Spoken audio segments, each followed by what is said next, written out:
am Miss Community Clovia. Happy New Year to you, and you. We're doing big things this year, and it's all about solutions since we've already won. Well, I am Miss Community Clo, and welcome to the final Friends of Prevention Coalition's community conversation when the community needs help.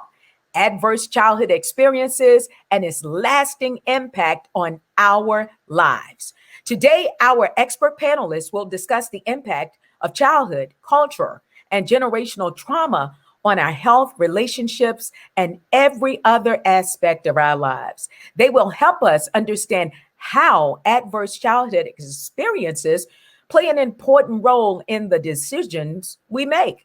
And they will offer some holistic alternatives to managing anxiety and stress. The Friends of Prevention Coalition and the Richmond Behavioral Health Authority are excited to bring you tonight's conversation when the community needs help, adverse childhood experiences, and its lasting impact on our lives. So let's start the dialogue. Y'all ready? Y'all watching like this. Here we go. Kelly Brown, come on in here. Kelly is Trauma-Informed Care and Resilience Manager with the Richmond Department of Social Services. Hey, Kelly, how are you? I'm good. How are you? I'm good. Olivia Wilson, come on in. Hey, Olivia. Hey, Clovia. How you doing? Olivia is Trauma-Informed Parent Engagement Coordinator with Greater Richmond SCAN, Stop Child Abuse Now. Khadijah T. Washington. Hi, Clovia. How are you? I'm good. Khadijah is a licensed therapist, author, and coach. Z-Bay, Zenoria Bay, founder of Community 50/50. Come on in. Good morning, Chloe. Good afternoon. How are you? And Denisha Smith is a licensed professional counselor. How you doing with Healing Well Therapy? Hello, Chloe. Thanks for having me. All right, we're going to start this dialogue because it's so important this evening. Wherever you are, we can text our family members and friends. And if you have any questions for us in the chat, we will get you the answers that you need. It's when the community needs help. Now, this is going to be a question for the entire panel, but I'm going to start with you, Kelly. We have a wonderful panel. I love it. Experts coming together, and y'all look like me. I want you to take a few minutes to talk about where you are, what it is that you do with adverse childhood experiences. Kelly, again, starting with you. Absolutely. Again, my name is Kelly Brown, and I work for the City of Richmond Department of Social Services. And I want to thank the Friends of Prevention Coalition for the invitation to participate today. I think this conversation is absolutely timely and relevant in light of all that has taken place over the past year and all that we're trying to navigate right now. I'm excited and passionate about helping children and families and adults to discover and rediscover resilience, how it's built and how we can pass it through generations. And it's really been an honor to be a part of a movement in Richmond and throughout the region to address not just individual and family trauma, but community level trauma and the impact that has on the lives and well-being of our citizens. So within the Department of Social Services, my area of focus is primarily on our work around trauma and resilience. I provide training, resources, and support to our staff so that they can do the very important work of serving our children, families, and adults in the city of Richmond. Our director several years ago made a commitment to understanding and learning what it means to operate as a trauma-informed organization, looking at that ACEs study and the results that showed that high exposure to adversity in childhood dramatically impacts our health and well-being across the lifespan. So we've taken that commitment and expanded it to look at all of our services, our interactions with the community, even the way that we serve each other internally to ensure that we're being responsive to the trauma-related needs of our citizens and even our staff. Our goal is that through our work and advancing the mission of our department, which is really centering around improving the quality of life for citizens of Richmond, that we help our clients to understand the impact of trauma and help them to get access to resources that address ACEs and promote well-being in every sense of the word. So while we're being guided by the basic principles of trauma-informed care, it's really just the lens through which we're now looking at the way that we serve the community, from our interactions to how we collaborate with our partners in the area to connect clients to resources, and even our physical environment. How are we welcoming our citizens into our buildings? Is it a safe, empowering, warm, welcoming environment? Are we looking to ensure that we're not re-traumatizing clients when they're being served at social services? So I'm thankful for the opportunity to be here with you all today, and I look forward to the discussion. Kelly, thank you so much for being here. Olivia, who are you and what type of work do you do? Good morning, Clovia. Good morning to these beautiful panelists of melanated women. I'm so glad to be part of this conversation. I'm grateful to the Friends of Prevention Coalition, just as Kelly said. So, and I echo a lot of what Kelly just said, but to just briefly describe who I am. I am an African-American woman. I originate from Newark, New Jersey. So I'm not a Richmond native. I'm a licensed clinical social worker. I'm a community member, and I'm also a leader in my faith community. And I mention that because it is important to me in my understanding and the work in ACEs and Average Child Experiences. My work with ACEs is both personal and professional. And I say that because my personal life experiences have really helped inform and shape my understanding of ACEs and its impacts on individuals and communities, just as Kelly really emphasized. And so I like to share my story. I wasn't always comfortable with talking about my past because, quite honestly, I did not really recognize my upbringing as having been impacted by trauma. And so when growing up in North, I've experienced many things at the time that I thought was just the normal way of life, living in the hood. And so when asked about my childhood, I've always responded positively, which in many regards is accurate. But I later realized that I only spoke from behind closed doors, meaning I only considered my individual experiences separate from the larger community. It didn't dawn on me that I had been living, I had been leaving out community experiences and ignoring how they've impacted me, my family, and others around us. So from a personal perspective, I recognize that I was raised in what I consider safe, stable, secure, and loving home environment. However, from a community perspective, life was quite scary and hurtful for everyone in the neighborhood. When we talk about poverty, homelessness, unemployment, health and environment disparities, diseases, violence, crime, you name it, none of those things were foreign in my community.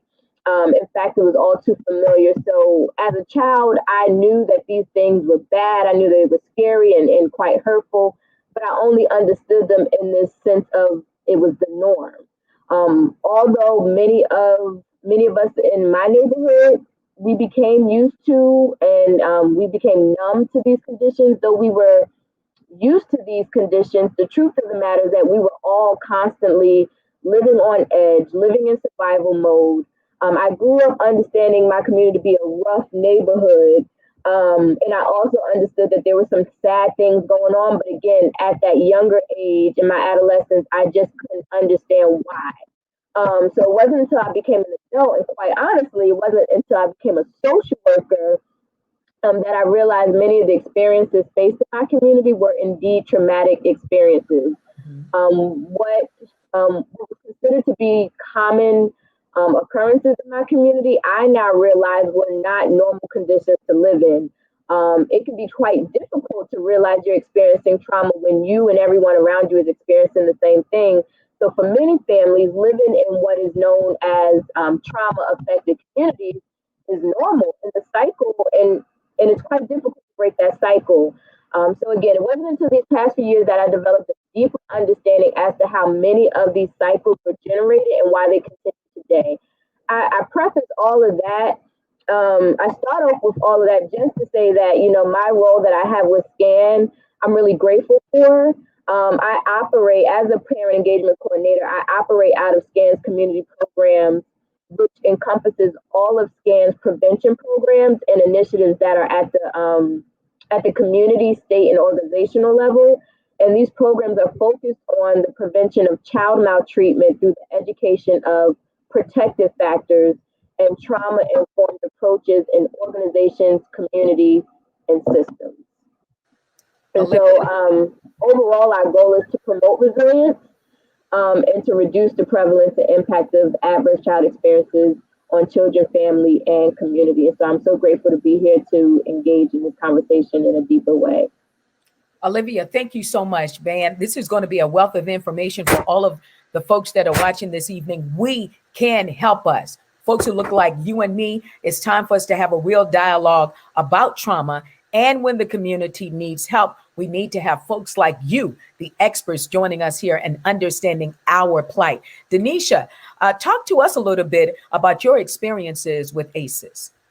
Well, as a trauma therapist, I found that a lot of the individuals that I work with have, in fact, experienced trauma within their developmental years. So in my work, I help support clients to move through their trauma, to actually heal from their trauma, because it's just not enough to say, hey, you know, I've been traumatized. Oftentimes people become stuck in their trauma. And that's why you see people reliving patterns and cycles of doing the same thing, is because they haven't been able to get unstuck from the experience that may have happened 20 years ago. Yeah. And it feels like it just happened last week, or it feels like it happened yesterday. So I'm so privileged and honored to be able to support the individuals that I work with daily. But however, I've also been blessed to be able to receive healing myself, right? So it's like healer, heal thyself. And through understanding and going through healing in various areas of my life, I've been able to understand and empathize and connect with my clients in a deeper way. Right. Thank you, Denisha, for that. And Z-Bay, I'm going to call you professional name, Zenoria Bay. Talk to us a little bit about your experiences with adverse childhood experiences. ACEs. Well, thank you. First of all, it's Zenobia. Look, I got to correct people when I correct. It's Zenobia, Zenobia. So okay. It's Zenobia. Thank you for having me, our Friends Coalition, RBHA, everybody on the panel, everybody for tuning in. It's an honor. It's grateful to be here and share my experience, share my knowledge, education, and also continue to collaborate and partner with other people in the community that's doing this work. That's part of the healing. That's part of us having education around informed trauma, ACEs, and also how we can put it in our own individual works to do the work, because we don't do it alone. I pray that we continue to, work after this call, because there's a lot of information right on this panel right here that we can help this city and abroad.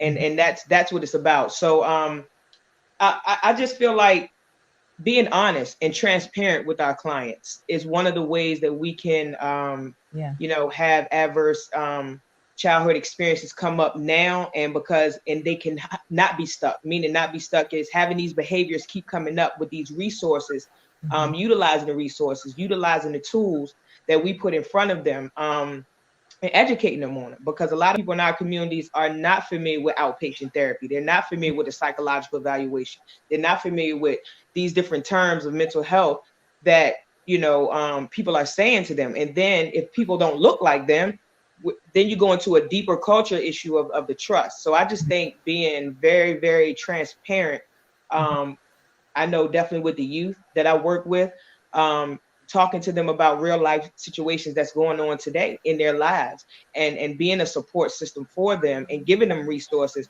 allows them to work through the trauma now. Because the reality is things are going on right now. And, if we're not skilled, if we're not having people in front of our community members that have these, emotions and how to deal with them, then it does perpetuate the trauma even more. And it allows the trauma to just not, move. And that's why we see these patterns of behavior. So educating our communities on the patterns of behavior. I think somebody else said it very, very well. Olivia, she spoke on it about normalizing behaviors in our community does not allow us to heal through the trauma. Because I know for myself personally, I didn't realize I was dealing with trauma until I left out of my environment from Richmond. And the behaviors that I were used to doing, I thought were normal. Yeah. It did not fly in those environments. And so now when you have these consequences, you have to deal with consequences. And you never been dealing with consequences. That's a whole nother level of trauma. Now you're blaming. And it's everybody else's fault. And then somebody else said it earlier, you know, we have to do that work within ourselves so we can teach the people that we're working with. And one of the ways I put it into the work I do is allowing the youth to express themselves, artistically, musically, poetically, any type of way creatively that some settings don't allow that. And I know for myself, being in school, I was a basketball player. So I had mine come out on the court a lot. I had mine come out when I was beating on a lunch table, at lunchtime. But those were things that I had to find out for myself and realize those were things I was dealing with. And I didn't know it was trauma at that time. But now as an educator, as a clinician, I'm able to relate and take those things that I had in my life and look at the behaviors of the teens and the youth and the families that we deal with and say, hey, that looks familiar. Now we can relate. And there's some cultural competency going on here. So I just think, just being very innovative and having a non-traditional approach is one of the ways we can address ACEs. Wow, I'm so glad you guys are here today. Woo! Khadijah, we're going to turn it into 2 questions, who you are, what it is that you do, but what have you seen in regards to the impact of childhood, cultural, and generational trauma, and what are the potential long-term impacts? Okay, that's a great question. Like some of our panelists here, I was a product of childhood trauma. I grew up in New York City, and I wrote a book called Real: How to Live and Serve Abundantly, all about my healing journey. In fact, I talked specifically about generational trauma and how my mother, my grandmother, all experiences different forms of trauma. Yeah. As I, got education and I was like pulled towards social work, I was literally always wanting to know why people did what they did, especially within my culture. I began to study African-centered social work and African-centered psychology and start really reading upon, the trauma that sort of what I call bonds us together. I mean, we all come from different walks of life and have grown up differently, but we all seem to have a similar cultural trauma that really impacts us. And through doing that, I've been able to work in the area around healthcare and really helping people to understand how both their mind and body impact the decisions that they make, the health that they are able to maintain, their struggles in health, and also beginning to create a collective healing community around ways that we can heal specifically. So I think it's an important conversation to say that there's always more information, and we have a great panel of people to talk about, trauma and what we can do now. And I think honestly, the time that we're in now, we have some time where we can really focus on healing. And, they've tried to tell us over and over again that we need to go to college, we need to get education, we need to work on our careers. But as you can see, even in 2021, we're still facing the same things that we were facing in 1881. And that should not be. How about 1619? Right, exactly. But we're continuing to follow this, thinking that we're going to out educate racism and we're going to outwork racism. And I just want people to understand the impact of trauma and that outworking and outlearning is not going to change racism, and it's not going to change the trauma that racism brings. I thank you so much for that, Khadijah. For folks who are just joining us, it's When the Community Needs Help. I have a dynamite panel who are doing the work. It's a difference between having a panel to do all of this great discussion, but you're out in the community and you're understanding the work that we must do. When we're talking about generations of trauma, for a long time, we were told to get over it. It happened in the past. You know better. But if I wasn't taught better, I don't really know better. And we are putting our children in spaces and places and labeling our children when all our children need is help. I don't believe we have situations, but I don't believe there are bad kids. There are kids that have some challenges, but a kid doesn't automatically come out of the womb being a bad kid. It is based on the environment. And a lot of people going to call me out on that. Johnny is bad. No, They're having some issues, they're having some challenges. So I think, again, this is a great conversation. And for folks who are watching us, and if you have any questions, if you'd like to leave comments, please do. This is very important. Kelly, I want to get back to you real quick. Talk about the role that the pair of ACEs plays in individual and family well-being, adverse childhood events, and adverse community events and environments. Absolutely. So the pair of ACEs is a model that is used to really illustrate the relationship between ACEs, those adverse childhood experiences, which are really more framed on an individual or family level, and those adverse community experiences that, again, is happening on the community level. Hence, that's where the term the pair comes from, ACEs and the adverse community experiences. The adverse community experiences portion of the pair looks at that collective trauma, which can either be large-scale traumatic events or circumstances that are experienced throughout the community, like poverty, or an event that directly involves a smaller number of people, but has a negative impact on the social structure or social network within the entire community. The pair of ACEs model uses a diagram of a tree, and what's visible above ground, the leaves, the branches of the tree, those are the ACEs, the things that we see. That's the abuse, the neglect, the parental incarceration, parental mental illness, substance use in the home. Those are the things that we see above ground, the symptoms in essence. What's happening below the surface are those community experiences, those community circumstances like discrimination, poor housing quality, inadequate access to educational resources, all of those things that are impacting what we see going on above the tree. I really like the pair of ACEs because I think it helps us to keep in mind that it's not just about looking at how to address and prevent ACEs on an individual and family level, which is absolutely important. That's a good portion of the work, but it's also looking at those circumstances, that those adverse community experiences that are happening, according to the diagram, below the surface, but we know that's not happening below the surface. It's present, it's felt. But looking at how to address both of those elements and both of those layers at the same time to truly begin to have a conversation about building and growing resilience within a community. We know that communities are made up of individuals and families. So the health and well-being of individuals and families is absolutely important to the success of the community. But looking at the community level, trauma and disparities plays just as important of a role in the pair of ACEs. In light of the knowledge that kind of both of those areas are important, I wanted to share a little bit about what we are seeing, what we've been seeing since the start of the COVID-19 pandemic as it relates to the pair of ACEs. When we look at just the economic needs of individuals and families, the pandemic has led to unprecedented numbers of individuals who are applying for financial assistance. And this is specific to the Department of Social Services.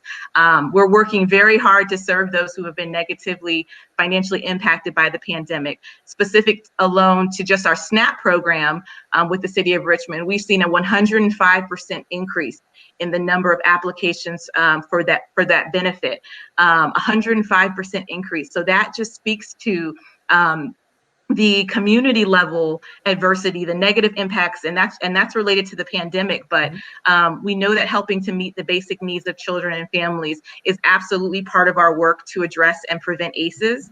And that right now, that's some of the most important work that we're doing.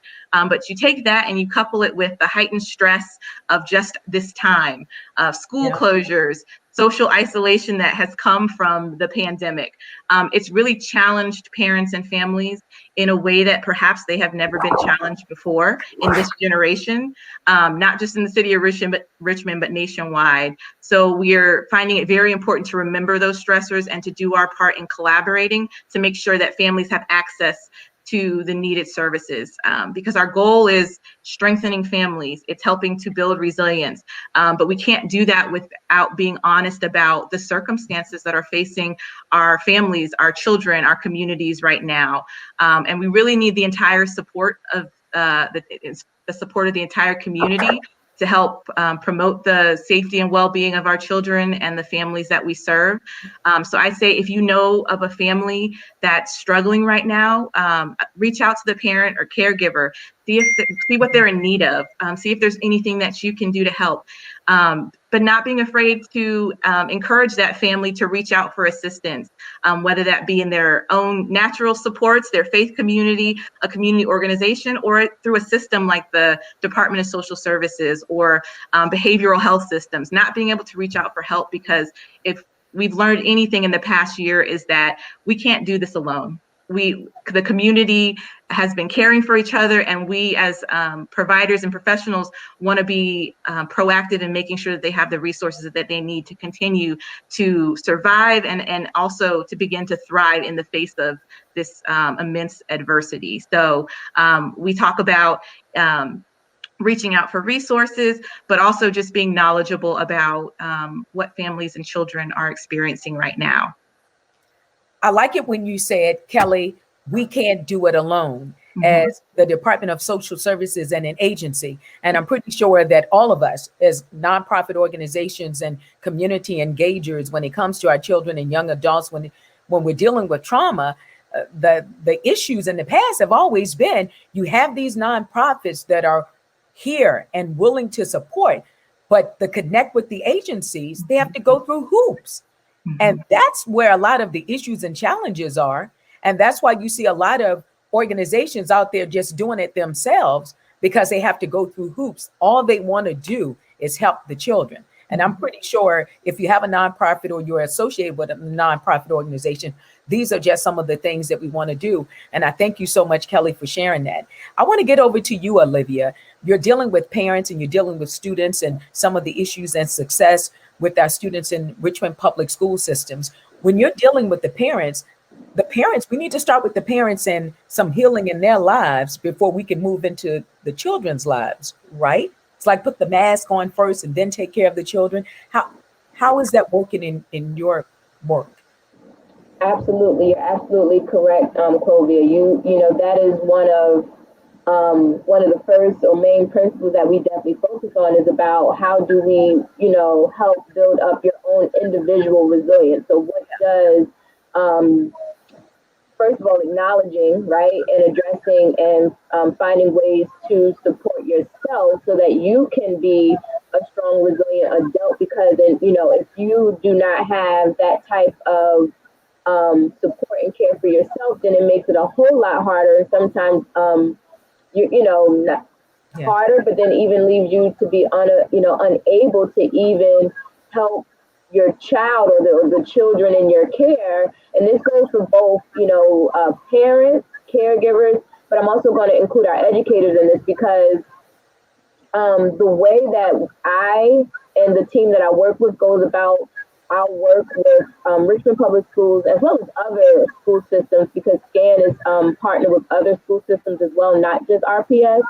But the way that we go about supporting parents is, one, directly with parents, but actually through the school, where we focus on the relationship between parents and schools, and how do you do that using a trauma-informed lens.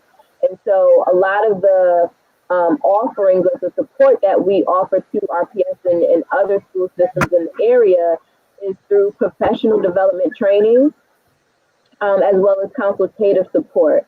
And so specific to parent engagement, when I'm working with a specific school or maybe an engagement team and other community partners that are partnered with the school systems, we are actively working on how to, again, create a mindset about trauma-informed care, which we know is different than the traditional sense and way that schools have gone about, number one, addressing student behaviors, as well as engaging with families. And so what I've seen, and what some of the challenges that has existed and still exist, but I'm glad to say that we've gotten, we've paved some way and have gotten a little bit further in this work. But one of the issues or the challenges was this conflict between taking on this new mindset about trauma-informed care. How does that look in the classroom? How does that look in parent engagement strategies, building relationships, but it's in conflict of what we have always known or how we have traditionally addressed behaviors, and that's typically been in a very punitive way. We know that relationship building, and I'm speaking generally, so there's a lot of great educators and a lot of good school systems, but in a more general sense, we know that what we've learned is that how we have tried to engage parents have been it has been unhelpful, it hasn't worked. And the reason why we are being able to say that is because using this trauma-informed lens means that we have to meet people where they are. And so when we talk about engaging families, there's been many disconnects that has made this education, that has made training and shifting the mindset challenging, because you have a group of values or things that maybe the schools see as important. So to be more specific, you might have teachers who say, you know what, these are the behaviors I'm seeing, it's causing an issue, and these are the only reasons why I'm reaching out to the parent. But when we use that trauma-informed lens, number one, we're trying to understand what's hidden, right? What are the needs hidden behind those behaviors, right, and how are they being manifested in the classroom?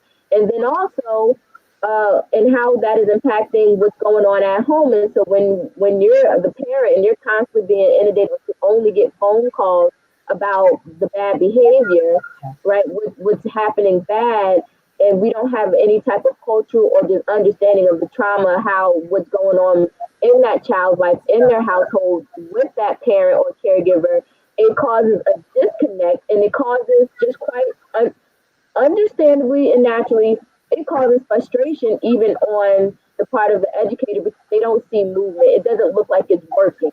And for the lack of better words, it doesn't look like it's working.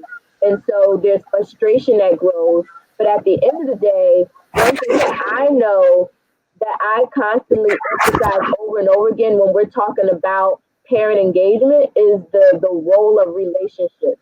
For a very long time, there has been a broken bridge of relationships. So the conversation has really been about how do we help build or even restore relationships?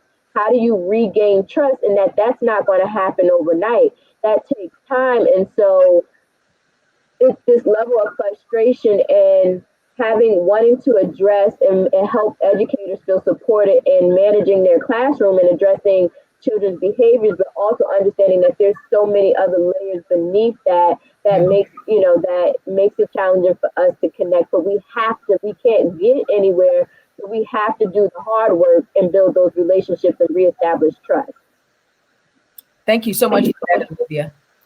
And we're going to get back to you, Kelly, with that question about supporting parents, but I want to go to Zibe now. Tell us how ACEs is incorporated in your program and why it's important to working early with actually working early to educate our youth.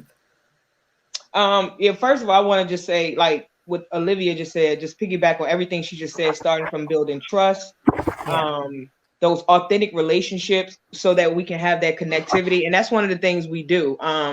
Being that I'm a mental health professional, what was so innovative and creative about me starting Community 50/50, I was able to merge the two. Meaning with clinical mental health, you have to do an assessment. First of all, you have a referral, you have to do an assessment, you have to see what the needs are. So taking that skill set and understanding that, but then also talking to the individual one-on-one because they just came into the community, or they came into the gym, or they're right in front of you, you have a onset observation. And if you build that relationship with them, it's easier to see the needs because now they're telling you. You don't have to figure it out. So if somebody says, to speak to Olivia, when she talk about these underlying issues of these behaviors, when you see them in school, if you see a child that's acting out, they may be hungry, but you have that relationship with them and they can say, Ms. Z, I'm just a little hungry right now. That's a too easy fix. We can go right down the street and get something to eat. And now we're working with that underlying issue. So now if you're hungry right now, how often does this happen? What's the frequency of this? What's the intensity of this? How often are you hungry? And how how much do you need? So now this family may need food. So now connecting them with the food pantry, connecting them with resources through, social services or a nonprofit. That's where we use our work at Community 50/50. That we call it foot soldier work. Yeah. Being right on the ground and seeing somebody right in that crisis and saying, hey, what is it that you need? And you deal with that, that pushback and resistance, as some of the panelists are saying, because unfortunately, some people, we're dealing with pride. We're dealing with, I don't need no help, or I'm good. I'm good. And it's very transparent with somebody looking at you and look like them. And you can say, nah, Shawty, you're not good. You can say those words. You can change that lingo. And now they're looking at you like, oh, she just said Shawty. When she would, so now it's a cultural competency thing happening. Right. And now it's that relatability, that connectivity, that transparency, all those things are happening. Now they're calling you. Mm-hmm. You don't have to call them because that trust is there. Right. And so when a lot of people, they ask me, how do you do what you do? I say, I just stay true to what I'm doing. If I don't have it, I can't do it. I tell them that. You know what? I don't know what that is, but I'm gonna get back to you. Let me find out. And when people see that transparency in you, they trust you. Because we're human. We don't know everything as experts. We don't know everything as clinicians. We don't know everything as educators. But what we do know is through life experiences is how to be true. I know that's what I know. Yeah. And I think putting that into my work and being authentic has allowed me to get to this point. A lot of people in Community 50/50 at 6 Points Innovation Center we work at to have all those resources come together and be authentic and working together. That's what it's all about. Unity, working together, and keeping it culturally sensitive as well. Right. Just being real. Denisha, can you explain to us what is somatic experiencing? Absolutely. Before I go into that, I loved what Zenobia was saying about just being relatable, meeting those individuals right where they are. Yes, it's okay to say shorty. You might get that in one of the therapy sessions with me because as a Black therapist, oftentimes my clients want to know that I can relate. And when they see, hey, your background may not be very much different than my background. Yeah. It creates and establishes a sense of safety. And before any work can be done, there must be safety. So I love the fact that Zenobia, in the work that you're doing, that you're just allowing you to really shine. And I think even as a licensed clinician, or even as when I was a QMHP and matriculating in my education, getting to the point where you're okay with being just who you are. Look, just because we get letters behind our names, that doesn't mean that it's a time for us to put on airs. I'm most effective when I am authentically Denisha. Right. And I feel like that has been one of the ways that I've been able to connect with my clients in such a real way. So I just wanted to share that. But to kind of go into what somatic experiencing is, somatic experiencing is a trauma therapy, but it's a body-based modality. So what it does is it utilizes self-regulation to release bound survival energy. So when we're talking about trauma, we're talking about the fight, flight, or freeze response. Yeah. So SE helps to release emotional and bodily stress that's trapped within our nervous system after a trauma has occurred. And so when we talk about trauma, we have big T trauma, a car accident where someone is killed, or we have little T trauma where maybe there's a divorce in the home. So I think it's so important to normalize what exactly is trauma. I tell that to my clients all the time because I work with clients primarily that have complex trauma, developmental trauma, but also you may have someone that is coming in that's dealing with regular life stressors. And so educating them that trauma is anything that overwhelms our nervous system, because trauma is not just in the event. So yes, it happened in 1972, but why is it that when I smell that, when I have a sense of smoke or smell smoke, why do I start having flashbacks? Clovia, that's because trauma is actually stored in our bodies. Mm-hmm. And so SE, through the use of the felt sense, we're helping the nervous system to move out of some of those survival states. Because oftentimes what happens is, okay, when the trauma happened, my body used energy and it wanted to do something. Maybe it wanted to fight, but it was unable to, or maybe it wanted to leave that home where there was domestic violence, but I'm only a child. Where will I go? So what you'll find is what was what happened then, or what the protective response that was necessary to keep you safe, it becomes maladaptive later. So no, I couldn't run, or no, I couldn't fight, and my nervous system wanted to. So what you find is that the body is constantly trying to complete that survival response. And so you may see maybe in people in relationships, why is it that they're constantly jumping from relationship to relationship? Or why is it that a person that's been abused, they're putting themselves back in risky situations? Their system is literally trying to complete a response. And so with SE, I support my client's system to complete those thwarted protective responses. So, you weren't able to fight, but let's help the nervous system to complete the response so that it can move forward. You can move forward and do some new things. Wow. Somatic experiencing. All right. Z, you want to jump in real quick? Yeah, I want to jump on that. And definitely that's a very great way of putting it. And again, like I said, I didn't realize I was dealing with that until later on. I got educated, and that's why I drew to basketball a lot. I was playing basketball at 8 years old. And so when I was dealing with that trauma, it was an outlet for me. It wasn't that I just liked it. Like, it was something like I needed to play, And so with that, it allowed me to stay focused and say, I need this physical outlet, because if I don't, then all this environment going on around me, I may fight. I will make bad decisions and get other consequences. So it's very important that we link our youth with activities, whether it's physical activities, mind activities, STEM, something that can engage that to get that response out and deal with that at an early age. I think that's very important to educate our youth on that.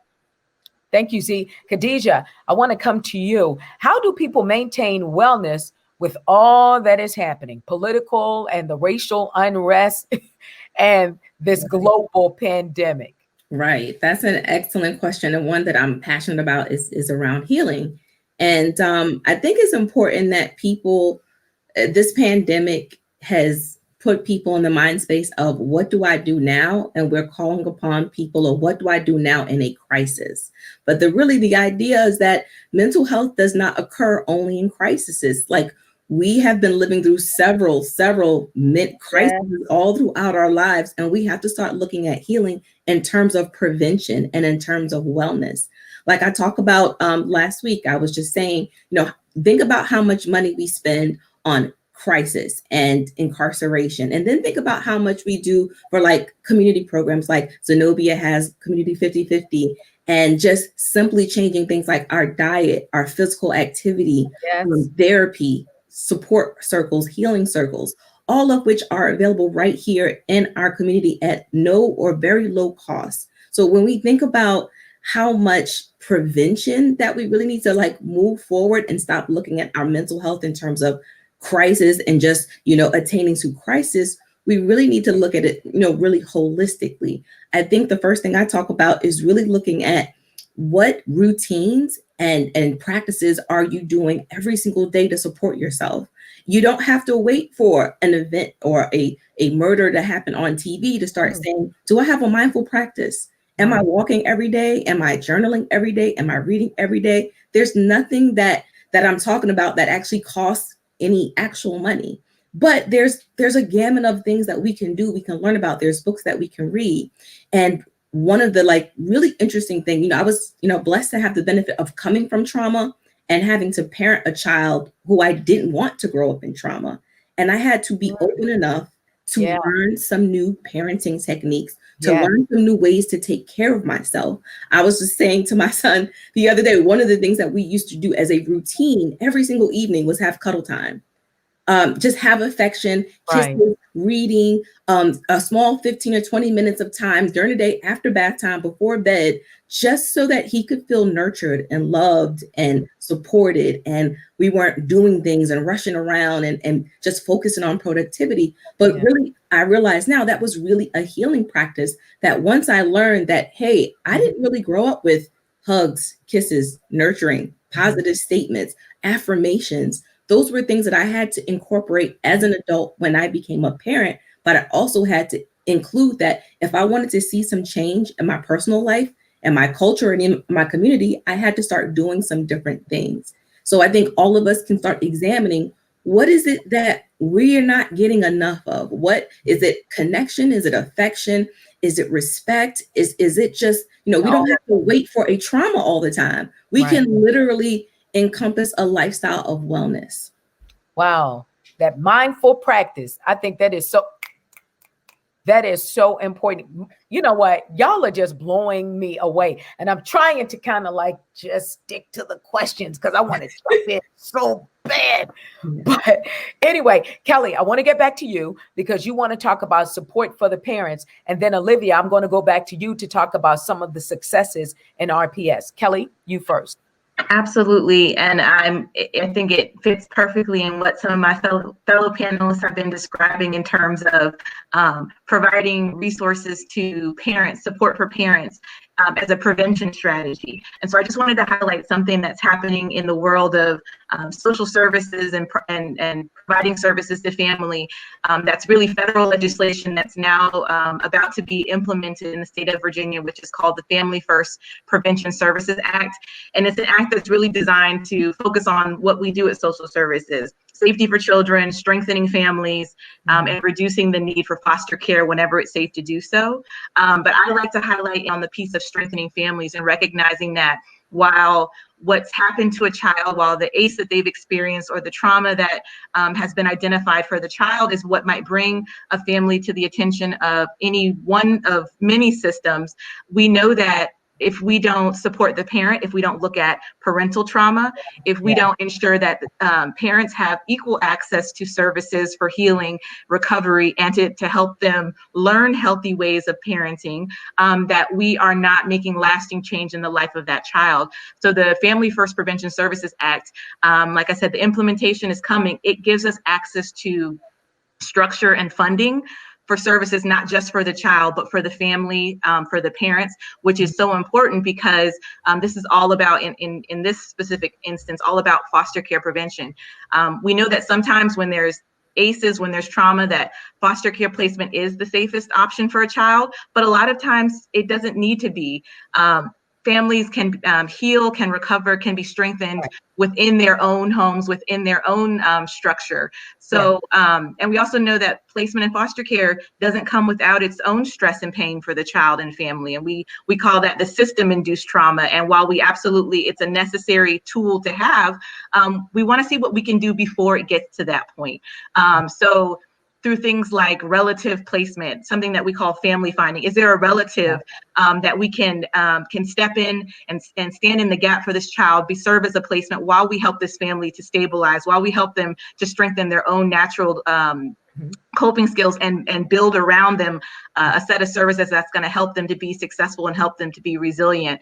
So I just like to highlight that because I think that in the community, we're seeing that this shift is needed, but it's a good thing. It's a blessing that our systems are beginning to shift to see the importance of that prevention and that pouring into the family to help them to develop what resilience looks like for them. So that's just what I wanted to share about supporting parents. Good stuff. Thank you so much, Kelly, for sharing. We need to get back to the village.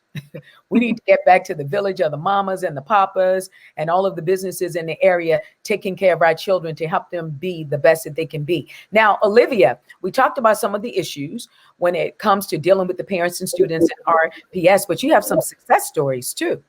Absolutely. Yeah, I wanted to make sure that I didn't just leave off on the note of this only highlighting. Yeah.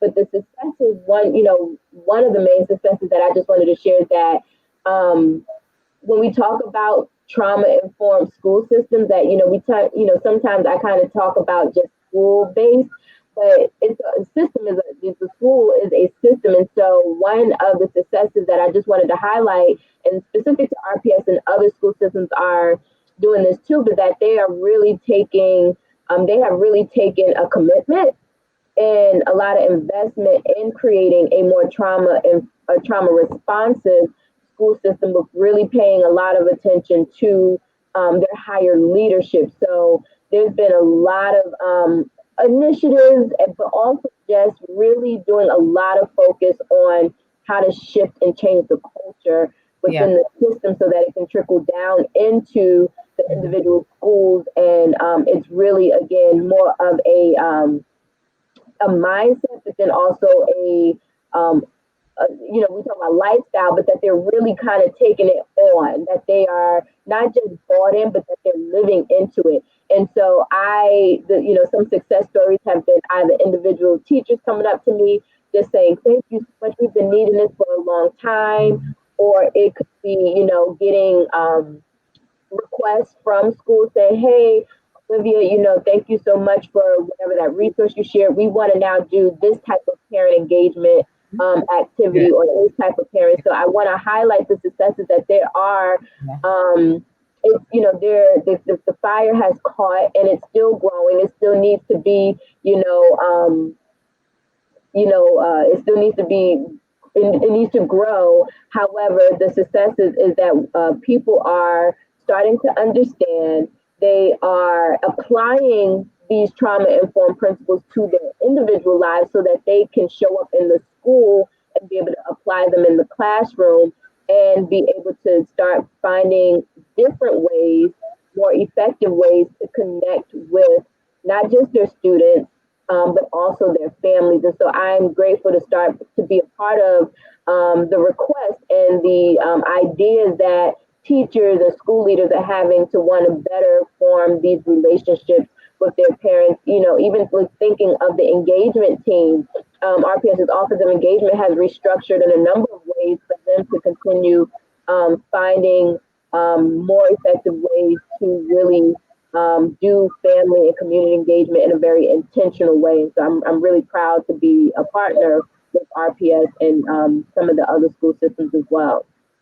Olivia, thank you so much for your comments. And for folks who are just linking in and joining us tonight, we're having a conversation of when the community needs help, adverse childhood experiences, and its lasting impact on our lives. Now, we did all of the professional talk. Y'all were sitting there stately, but we want to get into the real talk now. So I'm going to throw out some questions and y'all just jump in, okay? So instead of, well, Kelly, Olivia, Denisha, Zibe, Khadijah, everybody was staying, sitting there, but now we're going to get really into it. We have another 40 minutes left, and this is going to be our 40 minutes of power.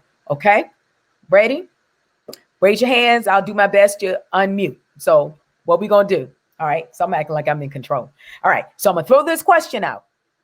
We all know that at this moment, there is a lack of diverse providers. So how do vulnerable communities seek culturally appropriate and competent care? Raise your hand. Zibe? I think it has to be reversed. Again, I always talk about being innovative and being non-traditional. I don't think it's always the community's job to seek us. I think we have to seek them. Okay. And I think that's what starts the trust. I think that's what starts the connection, because now you go to the communities. I think a lot of times we, as providers, we sit in our office, we sit, on the internet, we sit on whatever advertising things that we have.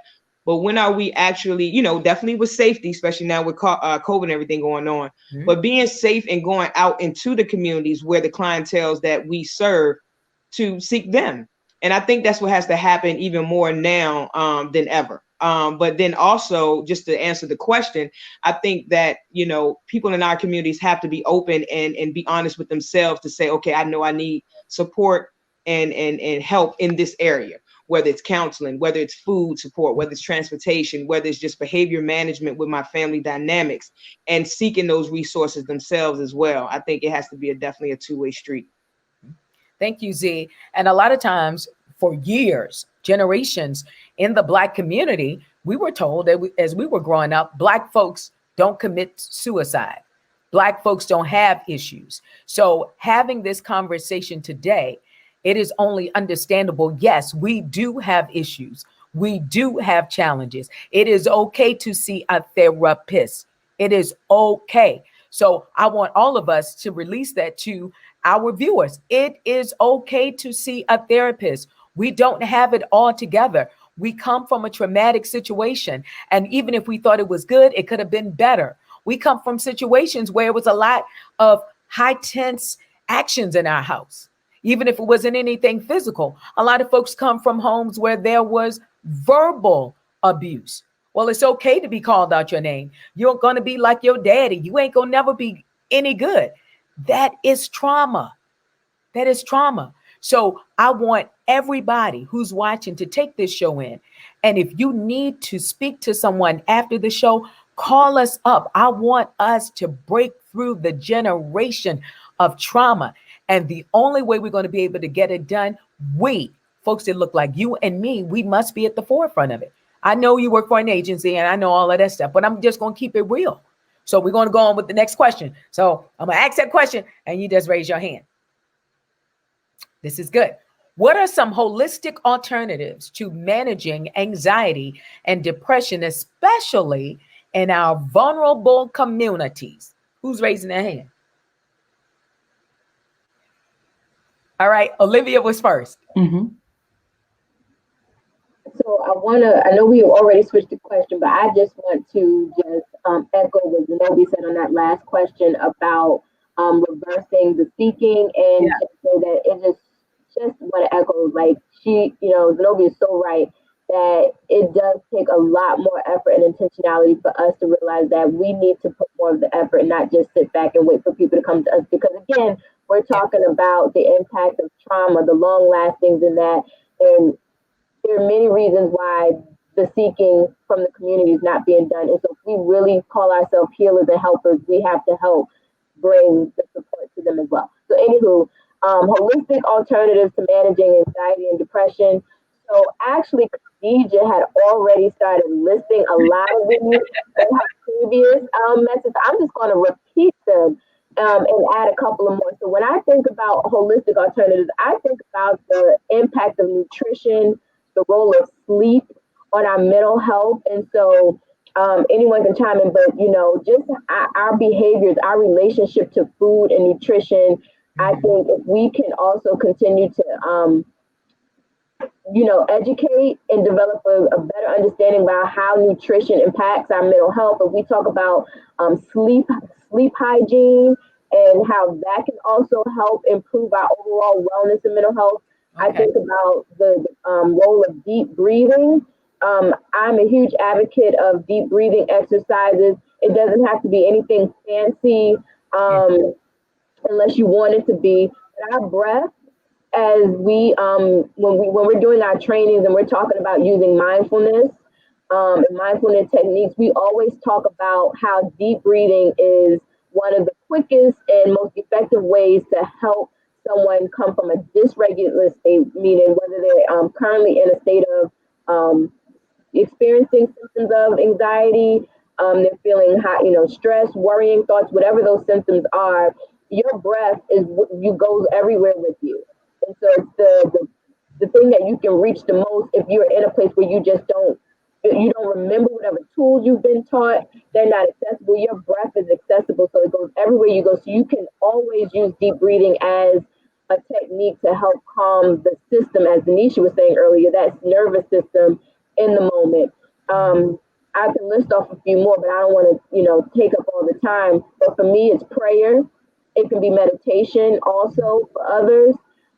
Someone mentioned positive self-affirmation statements, changing, combating negative thinking with like perspective taking. So, maybe learning how to change our perspectives about situations, about ourselves, about the world around us, so we can combat negative thinking, which exasperates anxiety.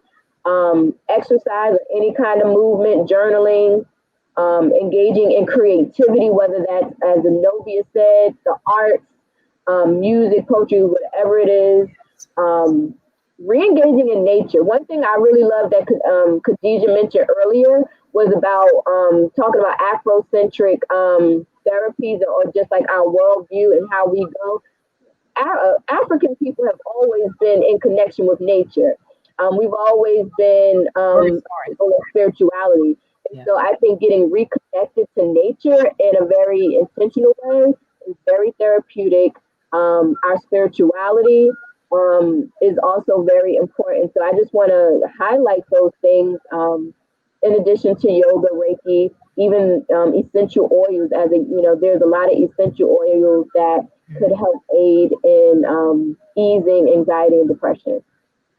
All right, Olivia, thank you. And I'm going to send this question real quick to Denisha. How do African American mental health providers incorporate African-centered practices with their clients? Oh, wow. That's amazing. I was actually getting ready to chime in on that. I was ready. But I just think, Black people as a culture, we're so intuitive in nature. So if we think about historically all the traumas that we've endured, why aren't we struggling more than what we are? That's because there were some just intuitive things that we did. So, I think about drumming circles, right? Humming, rocking, different things that our bodies want to do. And that just, grandma might have just been doing it.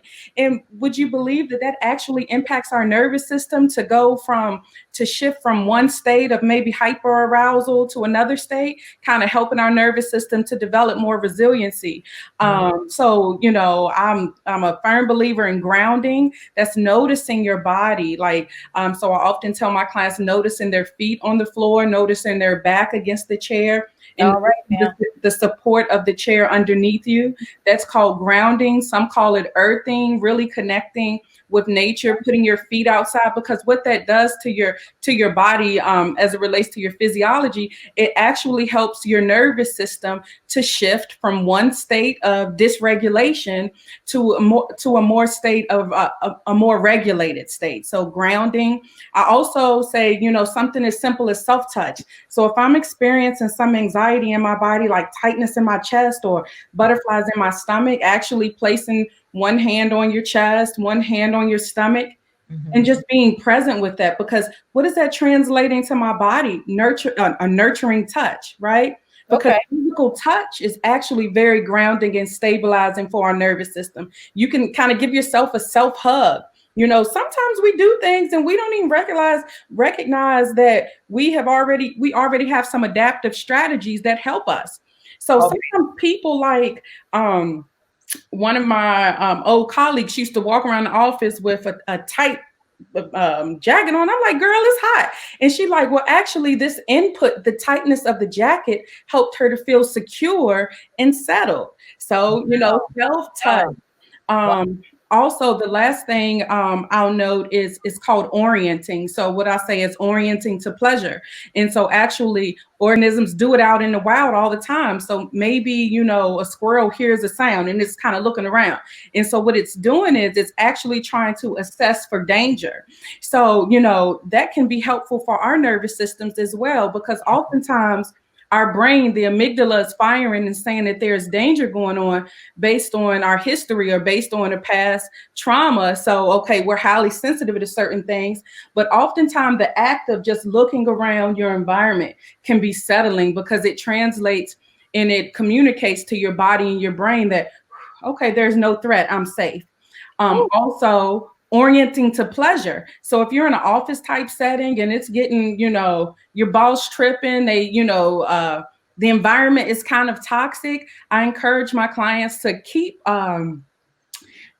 pictures, anything that brings a smile to their face. Maybe your last trip to Montego Bay where you were on the beach with a pina colada and, it was just a good time. Put that picture on your desk.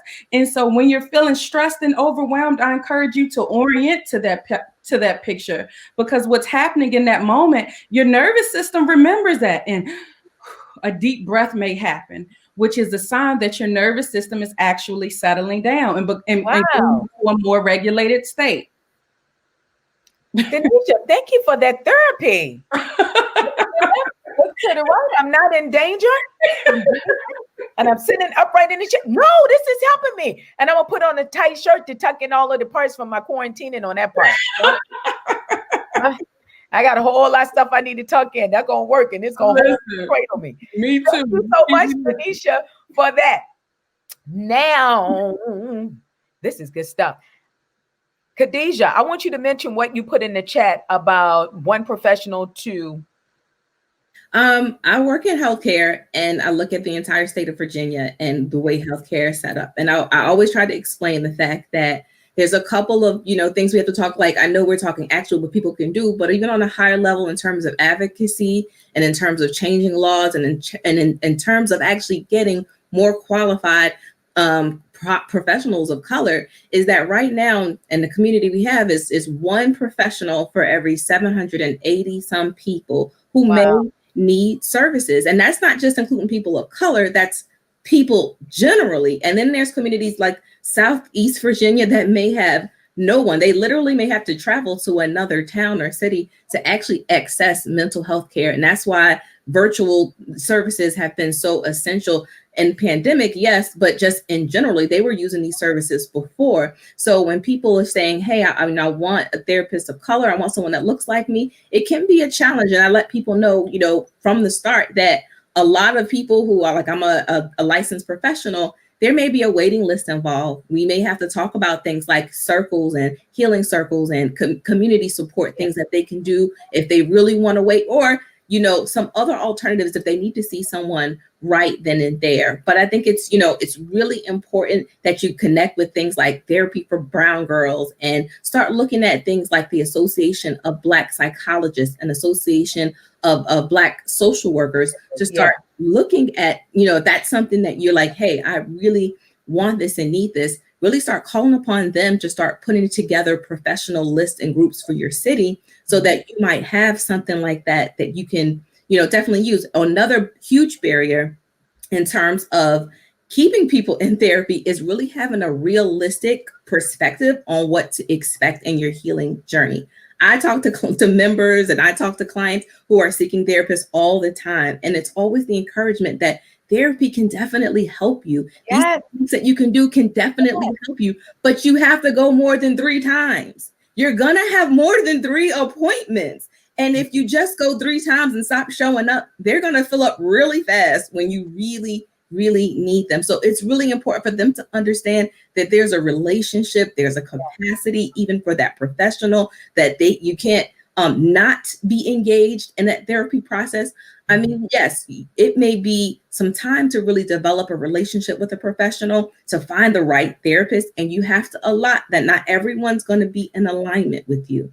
Even if they are Black therapists, even if they look just like you from your same town, you're going to have to invest some time and some realistic, ideas around what is really helpful for you. But most importantly, you're going to have to stay engaged and motivated in the process and realistic about what to expect. Therapy is not going to be overnight. We're talking about changing historical generational traumas. We're talking about traumas that may have impacted even the way your DNA are made up, that you now have to change your DNA. You may have to change some family dynamics. And those aren't things that can be handled and managed in 50 minutes, 3 or 4 times or 3 or 4 sessions. No, I'm very realistic that, healing is a lifestyle way of living. And that may not be every week, but every month.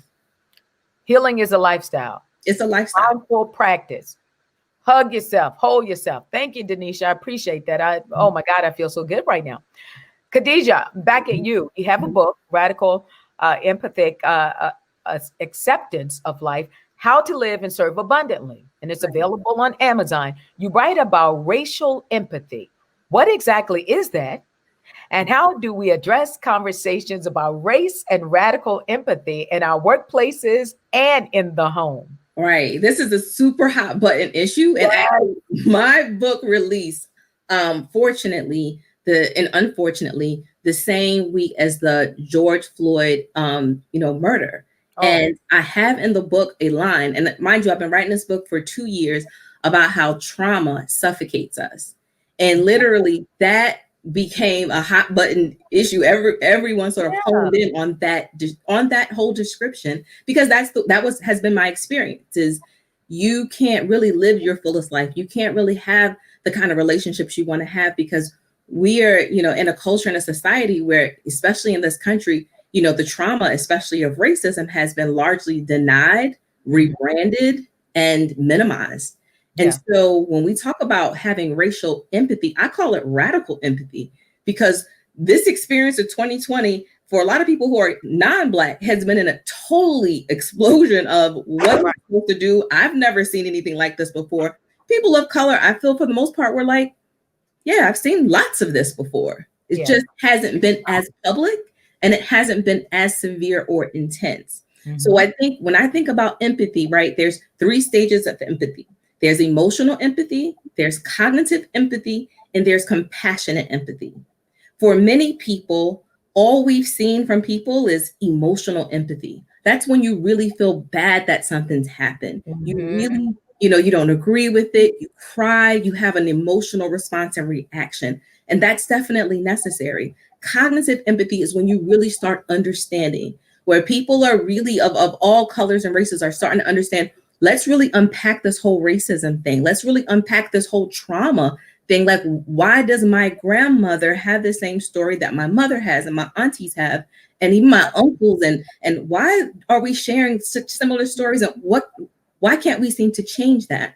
And one thing I really talk to people who look like me about is that we've really got to start ending. Stop thinking that we can control something that we're not a perpetrator of. We're a victim of it, right? So we have to heal for ourselves, but we also have to do those things that's helping racism to end. Stop thinking you're going to educate yourself out of trauma. You're not going to be able to. You're not going to be able to make more money and end racism. It's actually going to take some real people from all walks of life to actually call it what it is, really brand it for what it is, and really acknowledge the trauma that it doesn't just play in, like for me in my life, but for all people. And then after you had that understanding of what racism and white supremacy is, you got to start becoming compassionate, because facts alone is not going to make you make changes. The facts are that if we just like lived in like facts, we'd all be thinner, we'd all be richer, we wouldn't have had that boyfriend. I'm gonna stop preaching, but the point is this.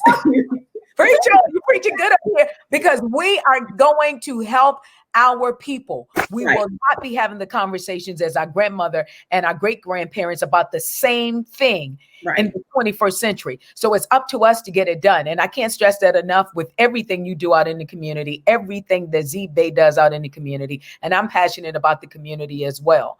We gotta change this. And it's up to us, definitely. So once again, I thank you all for being on this panel, but I have one final question. Everybody's going to respond to the question, okay? And please, we want to make sure that we put all information for our viewers in the chat. Each of you, and I thank you. What can we do to prevent ACEs and help to build resilience in children and families? Early intervention and support groups, community and natural resources, etc. If you had a magic wand with some limitations, what is your vision for Richmond? And without that wand, is the vision achievable, and how? Let's start with you, Kelly. Absolutely. So I think that in all of our conversations about ACEs and adversity, there's hope in this conversation. We absolutely can do things to prevent ACEs and to build resilience within our communities. And so I'll tell you what research tells us, and then I'm going to tell you what my own personal reflection on resilience building in communities. We know research has happened over and over again that tells us that things like parent support programs, much like the work that Olivia is engaged in, Zenobia, all of us in this panel, that parent support programs, domestic violence prevention programs, access to mental health and substance use services, high quality childcare, something that's one element that we don't often talk about, but access to high quality childcare can help to prevent ACEs. And then income support for families that are struggling. Those are tangible things that we know when they're in place, and when people have access to them, they help to prevent ACEs on a community level. But when you look at them on a more individual level, I think that the concept of adverse childhood experiences is paired with something that's equally as powerful and can help to address this public health issue is positive childhood experiences. And positive childhood experiences are things like being able to participate in enjoyable community traditions, having at least 2 non-parent adults who genuinely care about you, feeling safe and protected by an adult in the home. And I emphasize there's several others. I emphasize all of these pieces that don't necessarily say a parent. It just says an adult, a caring adult who's genuine with you, that we know that not all families are in the same place at the same time. And sometimes parents are not in a place themselves with their own journey to be able to be the strongest force for resilience building the life of children. But as community members, we can do our part as well. We can strengthen and encourage parents, but we can also work to give positive childhood experiences to the children in our own lives, whether that be the children in our homes, my 3 children, or children that I see every day in my community. So I advocate for understanding and knowing about the impact of ACEs, but I also advocate for all of us to do the direct work of creating positive childhood experiences for the children in our community. I was thinking about this question last night and about resilience building in communities, and the song "How I Got Over," sung by Mahalia Jackson, just kept coming to my mind. And initially I wasn't sure why it was coming to my mind, but I thought about, how do children learn about resilience? They learn about it through what they see, what they hear. And I think back to my own childhood, and I think I feel like I was very fortunate to have a family that we didn't know the word resilience. That word was probably never spoken in my house, but I was able to see lived resilience, and not just in people that were directly in my household, but I heard stories of resilience. I heard it of relatives and non-relatives, of people within the Black community, just how they overcame, how they got over. And I think that it's powerful that we can continue that tradition of storytelling, of sharing the resilience that is already there, that maybe has been tested and tried at various points in our lives, but the basics, the root of that is still present. And so for children who maybe they're not seeing that story of resilience play out in their daily life, we have an opportunity to write some new stories of resilience, because we know that the generations that are coming after today are going to look back to this time right now and wonder how they got over. And I want us to be able to look back and tell them and show them exactly how we were able to do that, how we were able to be resilient and find strength in the face of adversity. So I think if I had a magic wand, my vision for the City of Richmond would be one of hope and healing. I think that work is already in motion. So is that vision achievable? Absolutely. The collaboration is happening. I think the knowledge is there. But I think what we have to do is keep this conversation at the forefront of conversations about community health and community well-being, because unaddressed childhood trauma, unaddressed community trauma creates a barrier to all of our work to help promote well-being and health and safety within our community. And then focusing on making sure that the access to resources is equitable, that all children, all families, all adults have access to the resources that are necessary for them to thrive, whether that's through education, economic advancement, occupational support, whatever is needed for a person to thrive in the City of Richmond, making sure that there's equitable access for those who need it. So that's my vision if I had a magic wand. Olivia, I know you want to respond. Yes, absolutely. I would love to respond. Prevention. I think about authentic love, forming deep, loving relationships and creating that safe and welcoming space creating safe and welcoming environments that I believe is key to healing and preventing childhood traumas. For me, trauma-informed care is relational. When I think about, I loved what Kelly just said and the song that she offered, because what comes to my mind is a scripture, and I don't have the actual scripture before me, but I think about a scripture that says, above all, love each other deeply, because love covers a multitude of sins. Mm-hmm. And what I mean by, and what I think is meant by sin here is that, they're often, when we think about trauma, or when we think about sin, I think about it as a breach in relationships, that there's a disconnect or a harm that was done that has caused or can cause someone to stray off the path that God has designed for them, or to become someone other than who they've been called to be. And so I think of a song too, and Kelly, you started this, but I think of a song, When Nothing Else Could Help, Love Lifted Me.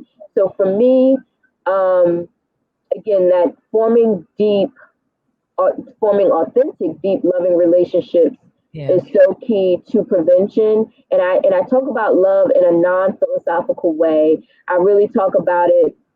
I think that, you know, if I had that magic wand, what would help us move forward in this work of prevention is that we develop a love as a practice where it provides both covenant relationships and allows for correction to happen. And so we want relationships that can cover us and help us to correct, that can help move in the healing and prevent from future generational traumas. And so we want to put love. I think love will help us put our faith into action, and it's not just something that we profess with our lips, but something that we do. All right, good stuff. What can we do to prevent ACEs and help to build resilience in our children and families, Denisha? I think it is so important for education, you know, educating families, educating parents to understand what exactly trauma is and what it looks like. Because so many times we take on these characteristics and traits and we think that this is just who I am. This is, you know, what it's always been. And really what's happening is these are symptoms of trauma, right? So if we do more education as well as education on what internal and external resources are, helping find, which in turn helps people to bounce back, helps us to become more resilient. I know for myself when I was a child and my grandmother was really sick at home and I just didn't like to be there because, you know, you're seeing a grandparent that's transitioning and dealing with cancer, and that can be challenging. And it was very challenging, but I was in mentor groups. So somewhere that I could go after school, where I had people around me that were positive and I was able to offer service as well. And so I think that it's so important that we continue to have mentors and services that we can surround the individuals to help them to be resilient. All right. Zibe, what can we do to prevent adverse childhood experiences? How can we build resiliency in children and families? All right, so I'm gonna do a poem to build this, to close this thing out. So I'm gonna take what Olivia said about the connectivity and the love, and not go into that, but that one. What Kelly said, I mean not Kelly, I'm sorry, Denisha, about the resources. Yeah. And then if I had a magic wand, and I'm sure what everybody else wants, if I had a magic wand, I would tap it onto the powers that be in the city, the state, and the government to shift the funding into the grassroots organizations that's actually doing the work. It doesn't have to be community 50-50, but I will start there. But any other nonprofits that they know that are actually doing the work, going back into a question you asked earlier, what do the members in the community have to do? Yeah. It's the people in the positions of power that have to do the work now. So whether that's the funders, the providers, we have to go out and seek where the needs are. So if I had that magic wand, that's what I would wave and allow it to happen. And I think it's happening. I think it's starting to happen. Yeah. I think a universal shift is happening, a spiritual shift is happening to where it's moving people in a place that it has to be done. And regardless of what your higher power you believe in, the work is being done for the greater good. Wow. Thank you so much. All right. We're going to wrap it up with you, Khadija. Thank you, Clovia. If I had a magic wand, I would definitely have to agree with Zenobia. Systemic change has to be the ultimate thing that changes. The thing that we don't want to maybe pay attention to is that we can do all we can to strengthen victims. We can do all we can to heal. But if we don't stop the trauma, then we're just going to keep doing this for another 100, 200, or 400 years. And so there has to be a point where we have to look at the big picture. And if these things weren't happening, those other things would not be happening. So my second part to that is simply collective healing. You know, we have been collective. We've been living through this collective trauma of a pandemic and racial unjust and all of these things. But we have to get back to that collective healing piece. And like I said, whether it be through my community or any community out there are so many available that I think people really, like you said, grassroots and small community organizations need that support, and they need to have that, buy-in from the people who are living in that community. So definitely systemic change and collective healing would be just as important. Wow. Collective healing, mindful practice, healing well therapy, getting in touch with our bodies, supporting families, supporting our children, to stop child abuse now, to heal our communities, whether it's from 400 years ago as we pressing forward to 5 to 10 to 20 years or tomorrow. This is where the solution starts. And I thank you so much for being here today, Kelly Brown, Olivia Wilson, Denisha Smith, Z-Bay, and also Khadijah T. Washington. I really do appreciate all of the expert information that you have shared with our viewers today. And again, we're going to start that process of collective healing in our community. We did it. We unified with the trauma.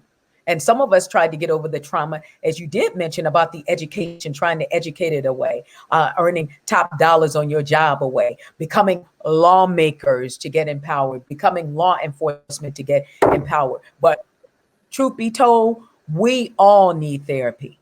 Right. We all need support groups, regardless of where you are. From our house to the White House to the jailhouse, we need help. Would you all agree? We need some help. And the help starts with us, and the healing starts with us. So I've learned so much today, so many takeaways. We want to thank our sponsors, the Friends of Prevention Coalition. If you want more information, you need contact information, just go to the Friends of Prevention Coalition website. And I want to make a very important announcement. Friends of Prevention Coalition's new series, Women Reimagined. That's going to be coming soon. So we're going to be all up on everybody's social media. Once again, I want to thank all of the viewers. I want to thank this platform today. When the community needs help, you can go to our website for more at kissrichmond.com, ipowerrichmond.com, and praiserichmond.com. We're going to do this. Collective healing. Let's go, y'all. God bless you.